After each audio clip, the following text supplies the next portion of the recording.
Mais uma vez, paz seja convosco. Amém. Uns confiam em carros, outros em cavalos, mas nós confiamos no nosso Deus.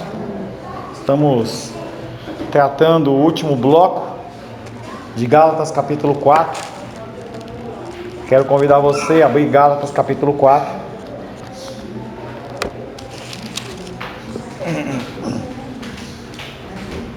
Vamos ler do verso 21 ao 31. Gálatas capítulo 4, versos 21 a 31.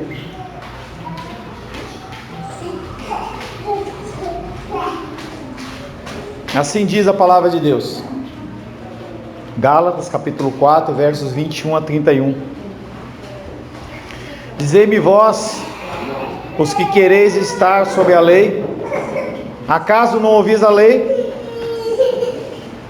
Pois está escrito que Abraão teve 2 filhos, um da mulher escrava e outro da mulher livre. Mas o da escrava nasceu segundo a carne, o da livre mediante a promessa. Estas coisas são alegóricas, porque estas mulheres são 2 alianças. Uma, na verdade, se refere ao monte Sinai, que gera para a escravidão. Esta é Agar. Ora, Agar é o monte Sinai na Arábia e corresponde a Jerusalém atual, que está em escravidão com seus filhos. Mas a Jerusalém lá de cima é livre, a qual é nossa mãe. Porque está escrito: alega-te, ó estéril. Desce e conversa ali embaixo, por favor. Sem bater, sem brigar, sem gritar, conversa e está de volta. Alega-te, ó estéril, que não dás à luz.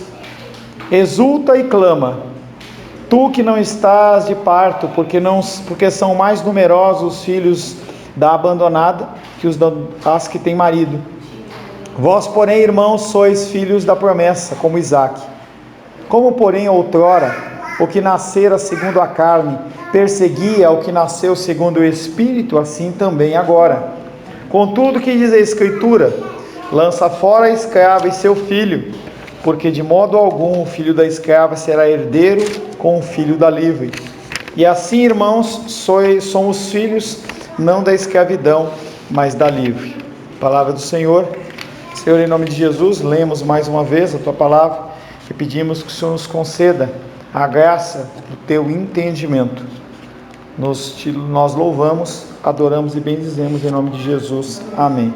Falamos que esse texto ele tem algumas análises que são feitas. Primeiro nós fizemos uma análise histórica, e a segunda análise, ou segundo estágio, ele é a análise do argumento alegórico, a comparação que ele faz.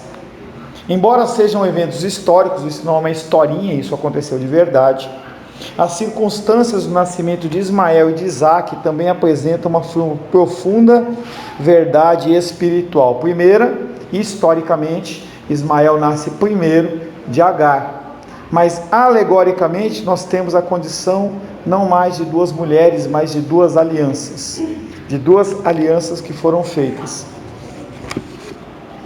É possível entender a Bíblia, não é possível entender a Bíblia sem as 2 alianças. Todas as Escrituras, elas são alicerçadas em 2 alianças.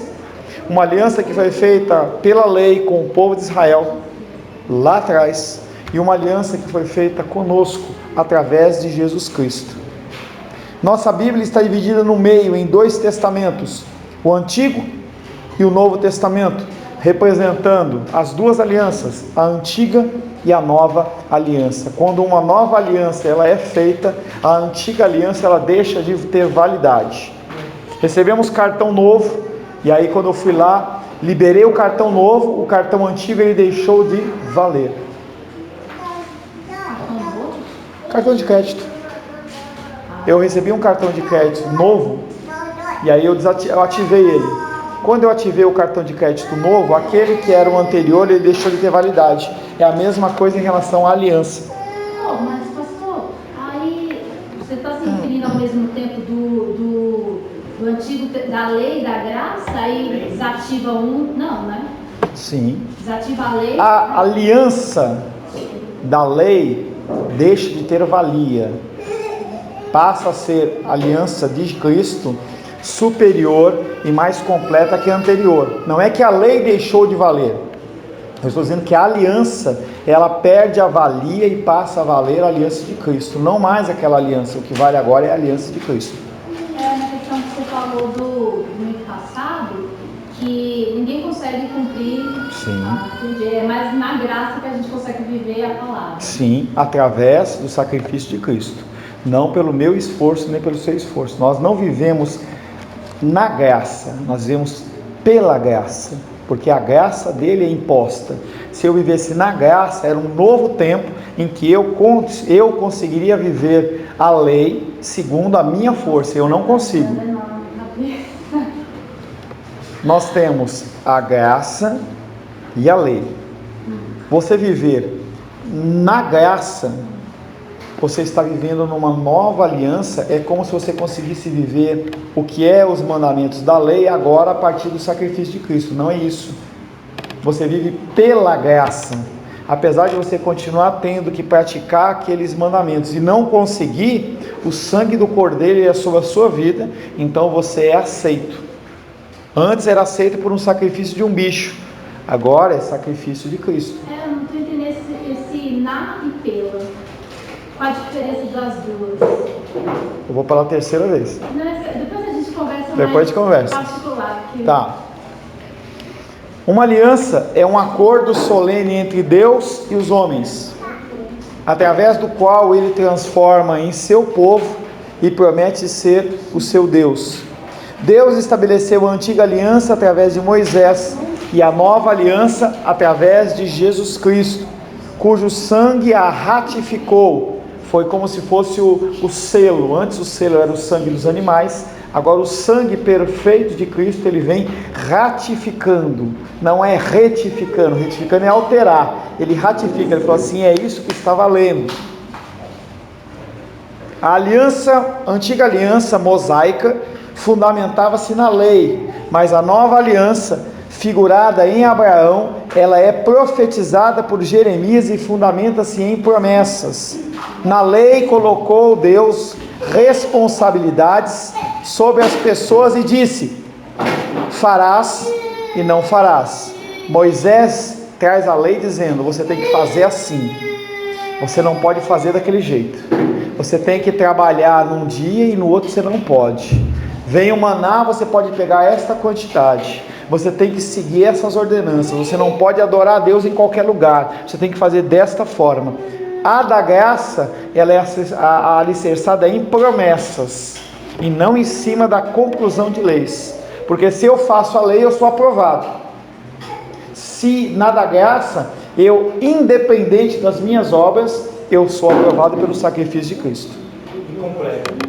Oi? Ele completa. Ele não completa, ele faz, tá? Ele faz. O pensamento, se você pensar o incompleto a partir de uma pequena parcela, ínfima parcela, em que nós conseguimos realizar a lei versus ao universo que tem, tudo bem. Mas se você pensar que esse completar é eu faço uma grande parte, Jesus Cristo só vem completo, não, porque, tá? Nessa passagem, além de se mencionar duas alianças, temos também duas Jerusaléns. Jerusalém era a capital de Deus, que Deus escolheu para a terra, que deu ao seu povo. Portanto, era natural que a palavra Jerusalém representasse para o povo de Deus exatamente o que Moscou representa para o povo russo, Tóquio para os japoneses, Washington para os americanos e Brasília para os brasileiros. Mas quem era o povo de Deus? O povo de Deus sob a antiga aliança era quem? Quem era o povo de Deus na antiga aliança? Hebreus e depois judeus. Única e exclusivamente. Não havia ninguém que fora desse povo fosse aceito pelo Senhor. Não entrou grego? Assim. Nova aliança. Ah, A antiga aliança. Quando na Bíblia fala que outros povos iriam lá para Israel, Profecia. era profecia. Profecia da nova aliança. O que tinha na lei também era o estrangeiro, né? Quem andava lá queria prestar culto a Deus. Sim, mas ele não era considerado povo de Deus. Não havia o resgate, não havia remissão através da promessa que foi feita para Moisés. Haviam-se alguns artifícios, que aí eu não sei te dizer, se aqueles povos que se submetiam à circuncisão e tudo mais, eles eram agregados com o povo de Deus. Eu creio que não, porque quando você pensa no povo que foi para o cativeiro babilônico, quando ele volta, o sacerdote Neemias e o Esdras e Neemias, eles não vão perguntar se aquelas pessoas eram convertidas, se elas já estavam circuncidadas. Pelo contrário, ele mandou eles voltarem totalmente. Ali foi instituída, inclusive, a normatização do divórcio. Então, povo de Deus, antiga aliança, povo de Israel, sanguíneo. Tanto que Jesus Cristo, quando ele começa a pregar, e ele fala assim: eu não fui chamado para ninguém que não seja as pessoas de Israel.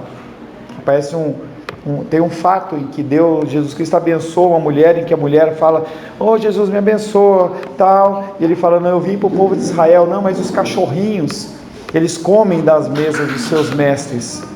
E aí ele abençoa aquela mulher, mas não quer dizer que ela se tornou povo. Pastor, eu sei que não tem nada a ver com estudo, mas você falou, é só essa pergunta, por que nesse momento de Neemias estabeleceu o divórcio? Não se estabeleceu, normatizou a estabelecer a regra para aquilo. Sempre foi, sempre será abominação para Deus o divórcio. Deus odeia o divórcio. Só que ele normatiza para que aqui as regras, por exemplo, do repúdio e do adultério pudessem ser aplicadas segundo a ordenança dele, não segundo a vontade do homem. Então aquele povo, ele chega, misturaram, se casaram com mulheres da região babilônica. Quando aquele povo chega, que Deus vai trazer a restauração deste povo, no sentido de aliança, esse povo está misturado. E aí ele chega e fala: manda embora. E aí eles despedem, os maridos despedem as esposas, despedem os filhos. Tem sido um momento bem complexo, em que o Senhor, ele normatiza, ele coloca regras, normas de como fazer isso, como haver o divórcio, mesmo Deus odiando, mas de uma forma normatizada, que é a não miscigenação naquele tempo do povo de Deus com os povos pagãos que ele tinha proibido. Quem era o povo de Deus? O povo de Deus sob a antiga aliança eram os judeus, mas o seu povo sob a nova aliança são os cristãos, os crentes. Ambas são Jerusalém, mas o povo de Deus da antiga aliança, os judeus, é a Jerusalém atual, em que ele estava falando sobre aquele povo que vivia sobre uma Jerusalém física. A nossa Jerusalém é espiritual. Quando tocar a trombeta e o Senhor resgatar o seu povo, inclusive aqueles da antiga aliança que eram o povo dele, nós vamos viver na nova Jerusalém, não num lugar necessariamente físico. Fala-se que a nova Jerusalém ela vai descer ataviada, e na verdade é a figura de Cristo, descendo como uma noiva ataviada, como uma cidade ataviada, para a gente poder morar nela. As duas mulheres representam os dois acordos. Um é o acordo do Monte Sinai, e está representado por Agar. Os que são desse acordo nascem escravos. Era o grande problema dos judeus quando Jesus Cristo trazia o discurso, em que ele falava que eles eram escravos. E eles falavam: nós nunca fomos escravos, nós sempre fomos livres. E eles falam: não, vocês são escravos. Mas escravos do quê? Da lei. Não, eles não tinham liberdade para adorar a Deus. Eles não tinham liberdade para cultuar a Deus. Eles só faziam as coisas dentro daquele padrão. É até ali que eu vou e nada mais que aquilo. A Jerusalém celestial, ela não é escrava, mas ela é livre. E ela é a nossa mãe. Consideremos Agar em primeiro lugar. Como a mãe que deu à luz aos filhos para a escravidão, ela representa a aliança do Monte Sinai, a lei mosaica. Isso está claro quando Paulo acrescenta: Agar é o Monte Sinai na Arábia. Ele está falando que a figura da Agar, que gerou Ismael, é a figura não de um símbolo de liberdade, mas um símbolo de escravidão. E aí você vê todo esse povo muçulmano que é descendente dessa linhagem, em que eles estão lá vivendo sob escravidão. As mulheres vivem sob escravidão, os homens vivem sob escravidão. Ali é um regime que você não tem direito a falar nada, você é obrigado a agir e reagir como o governo age, como o governo manda. É algo que é semelhante, por exemplo, na Coreia do Norte. Coreia do Norte, pega um caso, o cara está com coronavírus, o cara pega e dá um tiro na cabeça do cara. Ele não vai levar para tratamento, ele mata, ele acaba com o problema e ali. Autoridade. A autoridade dele. Então as pessoas, elas são, se você for ver reportagens da Coreia lá, o que eles permitem, as pessoas, elas são robôs. Elas não têm ideia própria. Elas pensam que o líder deles lá é Deus, e eles não têm direito a pensar nada diferente. Pensou diferente, os caras somem com a pessoa. Não há possibilidade de você pensar de uma maneira diferente. Se você lá, dentro do povo muçulmano, decidir ter algum tipo diferente de opinião, dependendo do grupo que regia a região, os caras matam, o cara acaba com você. Porque eles querem eliminar qualquer foco de diferença, para que isso não se contamine. Agar representa a aliança da lei. Ela também corresponde a Jerusalém atual, que está em escravidão. Verso 25 de novo, Gálatas 4, 25.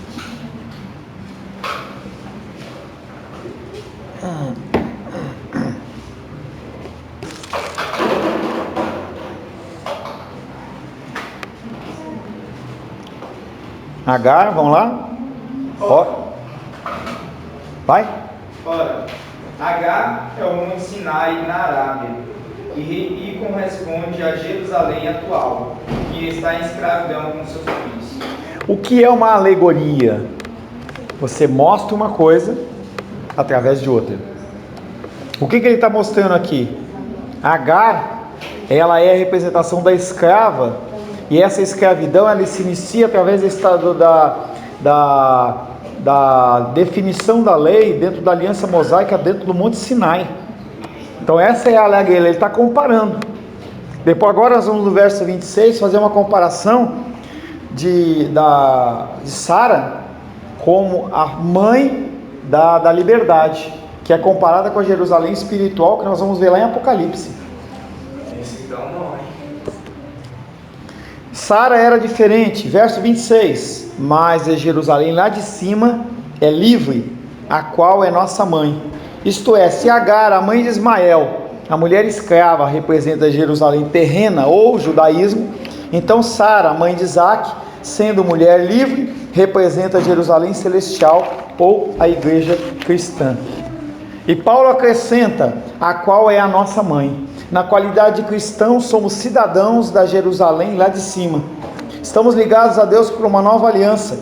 E essa cidadania não é escravidão, mas liberdade. Você serve a Deus e obedece a Deus na lei, não para conseguir algo, e sim em gratidão ao Senhor, porque Ele já concedeu. Então por que você abençoa vidas? Por que você procura seguir os mandamentos do Senhor? Não é para ser aceita, porque você é aceito. Essa é a grande diferença. Fale, querida. Você entendeu Jerusalém atual sendo só o povo judeu ou todo o mundo ímpio? O que é Jerusalém? A Jerusalém física ela é representada pelos ímpios e as pessoas que se apegavam à aliança judaica. Aliança, a lei pela lei. E haviam pessoas dentro daquele povo que não tinham esse pensamento. Conseguiam olhar para a aliança da lei e viviam alguma coisa diferente. Você vê figuras como de Moisés, você vê figura dos profetas, que apesar de viverem segundo a lei, eles agiam com uma atitude muito diferente daqueles homens. A figura dos juízes perante os reis de Israel, figura totalmente diferente. Você vê a figura, por exemplo, de Josias, um dos últimos reis considerados bons. Aquele era uma criança ainda de 13, 14, 15 anos, era rei. Aparece a lei para ele, ele olha aquilo e ele não procura seguir a lei por seguir, ele rasga suas roupas de vergonha. E ele fala, olha, a gente merecia morrer mesmo. O que Deus está permitindo aqui é uma demonstração de amor. A reação é diferente. Uma reação de um fariseu, em que a pessoa olha aquele que não estava fazendo, ele quer punir de alguma maneira grosseira, não ensinar. É diferente. O que estava acontecendo que ele rasgou as vestes? Porque a lei, o Deuteronômio, que é a repetição das leis, seria a completude das leis, ela acabou ficando esquecida no passado, porque os homens eles foram criando tanto leis sobre leis, eles foram criando tantos regimentos, que eles acabaram definindo o seu modo de agir, e aquele modo de agir começou a se distanciar das escrituras. E aí um dia um homem vai lá no salão, no depósito real, e acha um livro e fala, lei de Deus. Aí ele vai lá e fala assim, olha rei, o que eu achei? E aí o rei fala, lê aí. E ele começa a ler, conforme ele vai lendo, ele vai lendo para o rei vai ficando chocado, e o ato dele de rasgar as vestes era um ato de indignação. Nós estamos fazendo algo muito errado. E aquele homem, ele sai em desespero, tentando eliminar os postes ídolos, resolver o problema da idolatria. E aí Deus, naquele momento, pela ação dele, que é aquilo da vontade que a gente tinha falado antes, ele permite que o reinado de Josias não fosse assolado, mas passa para o próximo. Então Deus concede a graça e a misericórdia sobre a vida dele. Então Josias não era um cara que vivia pela lei, que é a tua confusão. Ele vivia, ou melhor, agora quem confundiu foi eu. Agora quem confundiu? Ele não vivia na lei, ele vivia pela graça na lei. Ele olhava para a lei com ótica diferente. Não era o objetivo dele, não era simplesmente cumprir a lei para ser aceito, sim cumprir a lei para agradar a Deus. Era diferente. Essa promessa, em outras palavras, Deus promete que depois do retorno o seu povo será mais numeroso do que antes. Essa promessa recebeu um cumprimento literal, ainda que parcial, na restauração dos judeus na terra prometida. Mas o seu cumprimento espiritual verdadeiro, diz Paulo, está no crescimento da igreja cristã, uma vez que o povo cristão se constitui a descendência de Abraão, não mais pela lei, mas agora pela graça. Eu cumpro a lei, não por obrigação, mas por alegria e prazer. As pessoas faziam e cumpriam por obrigação. Você já fez isso? Você já leu? Você já cumpriu? Agora o objetivo do Espírito Santo é fazer com que nós amemos a leitura da palavra. Tem pessoas que agora, nesse momento, estão fazendo qualquer outra coisa, mas poderiam estar aqui. Qualquer outra coisa. E aí a pessoa, ela tenta de alguma maneira viver debaixo da lei. Então eu vou cumprir alguns mandamentos para ver se isso me deixa livre e não deixa. Isso é, portanto, uma alegoria. Abraão teve 2 filhos, Ismael e Isaque, nascidos de 2 mães, Agar e Sara, que representam 2 alianças, que representam 2 Jerusaléns. Agar, a escrava, representa a antiga aliança, e o seu filho Ismael simboliza a igreja de Jerusalém terrena. Sara, a mulher livre, simboliza a igreja de Jerusalém celestial. Embora superficialmente semelhantes, porque ambos foram filhos de Abraão, os 2 meninos eram totalmente diferentes. Da mesma forma, Paulo argumenta, não basta reivindicar ser filho de Abraão, não basta você dizer eu sou cristão, você tem que viver.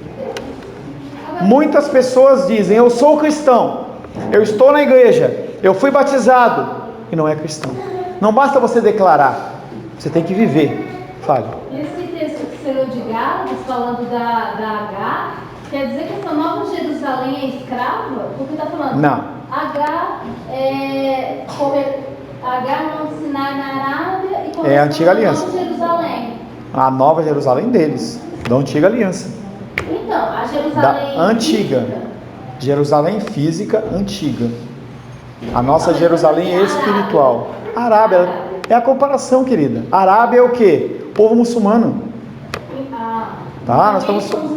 Eles são os escravos. E o apóstolo Paulo, eu acredito que ele está usando esse exemplo, que na igreja, com certeza, de Galácia tinha os judeus, né? Estavam implantando essa... Claro que tinha. E ele comparar os judeus com os árabes, foi tipo um tapa na cara. Entenderam que não haviam árabes ainda. Haviam os povos que vão compor o povo árabe. Mas eles tinham já essa rixa, que eram os filisteus. Sim. E por eles serem comparados, nossa, você vai comparando com... Se eles não topavam a comparação com os samaritanos, que era a representação das 10 tribos, imagina os filhos de Ismael. E a ideia de Paulo era justamente isso, trazer as pessoas à indignação com essa comparação. Ele vem engrossando o caldo. Então ele fala de um jeito, eles não entendem. Ele fala de outro jeito, ele não entende. Ele continua trazendo, agora ele está trazendo figuras. Primeiro ele fala de forma histórica, agora ele fala de forma alegórica. Agora ele ia fazer no terceiro estágio uma aplicação pessoal, para ver se eles entendem.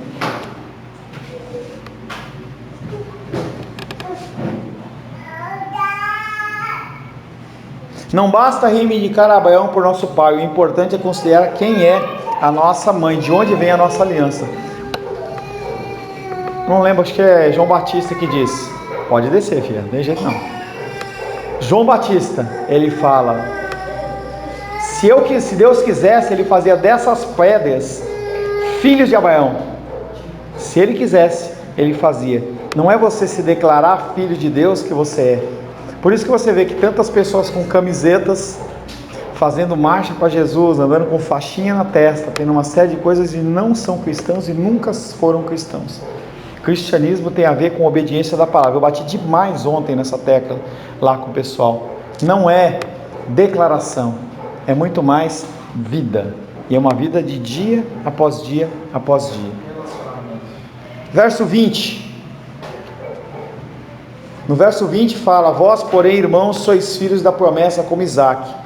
Se somos cristãos, somos como Isaque, não como Ismael. Nossa descendência de Abraão é espiritual e não física. Somos seus filhos não por natureza, mas sobrenaturalmente. O resultado é o seguinte: se somos como Isaque, devemos esperar que nos tratem como Ismael foi tratado. Então, se você é realmente filho da promessa, você vai ser perseguido. Não tem como você, é o que eu falei lá para eles também exaustivamente, não tem como você viver dentro dos princípios das Escrituras e você não ser perseguido. Essa condição aqui é: Isaque era tratado como por Ismael? Como que ele era tratado? Desprezado. Porque Ismael era mais velho, Ismael queria a herança para ele. Então o que ele podia fazer era o quê? Desprezar. O que as pessoas fazem com os cristãos verdadeiros? Desprezam. Não tem como você fugir disso. Devemos, verso 29, Gálatas capítulo 4, verso 29. Pastor Paulo, de novo isso? De novo. Gálatas 4, 29. Como, porém, outrora o que nascera segundo a carne perseguia ao que nasceu segundo o Espírito, assim também agora. Da mesma maneira que Ismael escarnecia de Isaque, da mesma maneira os falsos cristãos ou os não cristãos falsos cristãos, judeus, ortodoxos, pessoas que não confiam na figura de Cristo como Messias, eles vão se escarnecer.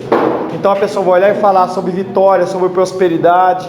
Então eu estava numa igreja lá que eles tinham, apesar de ser uma igreja bem humilde, bem simples, era uma igreja que deveria ter umas 500 pessoas, só na cidade de Alagoinha, que era uma cidade de em torno de 400, 500 mil habitantes, tinham 13 congregações. Então uma pessoa que tem esse porte de igreja, ele olha para uma igreja como a nossa e vai falar assim: vocês estão querendo me ensinar? É muito doido isso. Porque a própria sociedade, ela ensina que o status financeiro e de grandeza, de posses, é o que define se você é uma pessoa próspera ou não. E eu fiquei esses dias na casa de duas pessoas de liderança, um casal lá, idosos, 75 anos, a casa super simples, ainda com as paredes meio em reboco, e ela olhava bem e falava assim: eu sou próspera, não me falta nada, melhor, não me falta Cristo. Então aquela mulher lá, ela não está preocupada, e as pessoas desfilando com aqueles carrão, eu sou próspera, eu encontrei Jesus Cristo.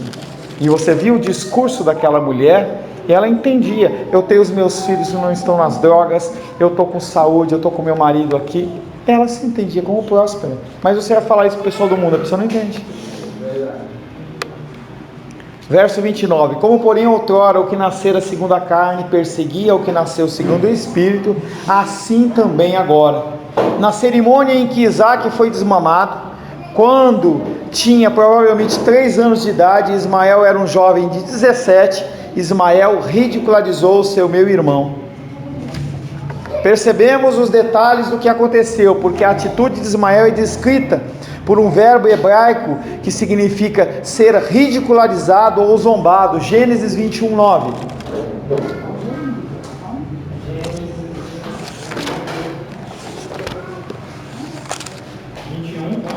9.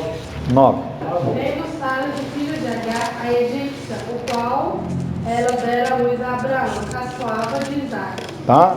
Essa palavra traduzida por caçoava ou ridicularizada, dentro do vocabulário hebraico, é uma palavra pesada, que às vezes a gente não consegue medir, porque a gente fala assim, a pessoa caçoou da outra, pô, a Esther está fungando aí e tal. Não é essa coisa simples, é uma coisa muito mais grave, muito mais séria, é um desprezo total para a figura da pessoa.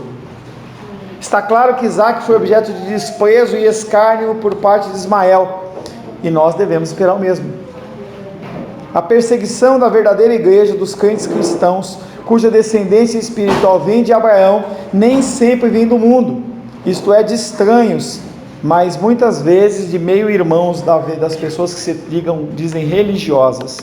A pessoa de uma outra igreja olha para você e fala, você ainda está lá, aquela igreja não cresce, tem 10, 15 pessoas, os gatos pingados lá, para que você vai lá? Vem na minha igreja é grande, minha igreja tem ar-condicionado, a minha igreja não precisa bater no ventilador para ele funcionar. Vem cá, vem na minha, a minha igreja é melhor que a sua, tem tantos pastores, tem tantas pessoas. É uma forma de você ridicularizar a situação de uma outra pessoa, em detrimento do que você está vivendo. Eu não sei se tem a ver, pastor, mas é igual você perguntar agora a igreja do pastor Marcelo, mas eu achava muito correto da parte dele, escrito assim, a igreja, porque hoje tem tanta variedade de igrejas e tal, mas assim, aquilo que Deus falou lá na história de Davi, que na escolha de Davi, a aparência. Então assim, cada igreja tem suas doutrinas, as vestimentas e tudo, né? Mas o que Deus falou para Samuel? Falou assim, que o homem vê a aparência, né? Mas Deus vê o coração, né? Então assim, cada igreja tem suas doutrinas e tudo, e não é questão de ficar um metendo pau na outra igreja, né? Mas é a igreja, né? E Deus vê o coração de cada um, né? Tanto E eu não entendi, mas eu não entendi o que você falou que você acha certo a igreja do pastor Marcelo. O que é não ter placa de igreja? É a igreja, não vai entrar presbiteriana, mas não tem problema, eu não vejo problema, eu não vejo. Às vezes as igrejas ficam metendo pau uma na outra, mas assim, é a questão de a gente ter esse entendimento que é uma igreja, né? E que é assim, é a igreja, não é placa, isso aí fica aquela guerra, né? Eu não vejo problema nenhum não, pelo contrário, eu vejo que as placas, elas definem,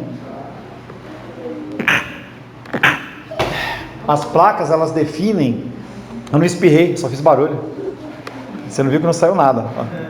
Entendeu? Podia ter estourado uma veia do nariz, não? Tá bom, desculpa. As placas, elas definem as doutrinas e o que as pessoas pensam.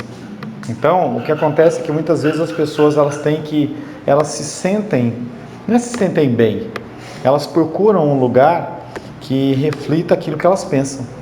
E muitas vezes as placas, elas nos ajudam. E eu não vejo problema nenhum de ter placa, de ter uma igreja batista, ou ter uma igreja presbiteriana, ou ter uma igreja Assembleia de Deus, ou qualquer que seja. Eu entendi. Assim, em si as placas, mas assim, as pessoas acabam, uma igreja de um ramo acaba condenando os crentes de outro. Então vamos todos tirar as placas de igreja, é isso que você está falando? Porque aí ninguém mete a placa, não existe isso. Não, pastor, assim, quem está realmente no Espírito, respeita o outro irmão. Mas assim, mas quem não está no Espírito, condena o outro. Eu só quero entender o que tem a ver todo esse raciocínio em cima do Gálatas 4 que nós estamos... Não, querida, é isso que eu quero entender. Porque quando a gente está tratando de um assunto, a gente tem que dar andamento da coisa. Então, se você traz uma afirmação, alguma coisa, ela tem que ver com o assunto, porque senão eu estou falando de matemática, aí a pessoa fala de geografia, e eu não estou te privando de você falar, eu quero que você fale trazendo alguma coisa para acrescentar o nosso estudo, senão a gente vai começar a andar para um lado, para outro, e placa de igreja não tem sentido no que nós estamos falando aqui. Tá? Não, eu só quis dizer, me perdoe. Só que entre esse assunto, eu entendi, querida. A questão da aparência, que Deus não vê a aparência, né? Deus vê o coração. Tudo bem, mas é o que eu estou dizendo para você, nós não estamos tratando de aparência e coração. Sim, você Não é o tema de Gálatas capítulo 4. Tá? Quer falar alguma coisa, Benê? Não. A perseguição da verdadeira igreja, dos crentes cristãos cuja descendência espiritual vem de Abraão, nem sempre vem do mundo, mas das igrejas que se dizem igrejas, das pseudo-igrejas, digamos assim. O Senhor Jesus foi cruelmente perseguido, rejeitado, zombado e condenado por sua própria nação, sem gritar e sem brigar. Os oponentes mais impetuosos do apóstolo Paulo, que o perseguiam e lutaram contra ele, não foram filisteus, não foram amorreus, não foram pessoas de outros credos, mas foram pessoas que eram como ele, judeus. Pessoas que tinham conhecimento como ele. Então o que ele está falando é que o problema que ocorre no sentido de o próprio povo dele estar perseguindo.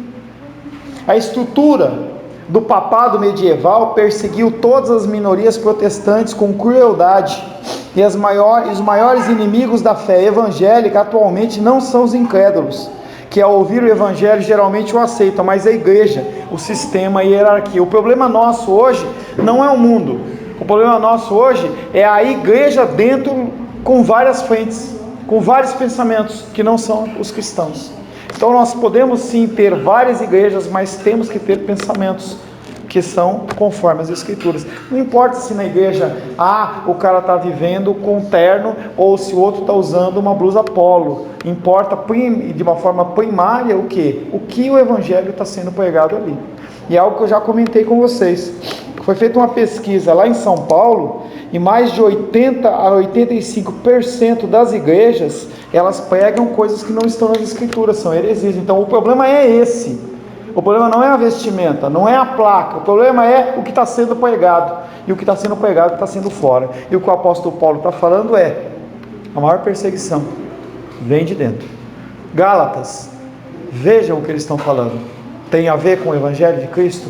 Aceitem, não tem a ver, rejeitem. Amém? Senhor, em nome de Jesus, adoramos o teu santo nome, bendizemos e glorificamos. Pedimos que cada vez mais o Senhor nos traga, Pai, instrução. Cada vez mais o Senhor nos conceda, Pai, da tua sabedoria, no teu entendimento, para que nós possamos, Pai, crescer em estatura e graça e possamos entender, Pai, a tua palavra e os teus caminhos. Pai, oramos em nome de Jesus. Amém.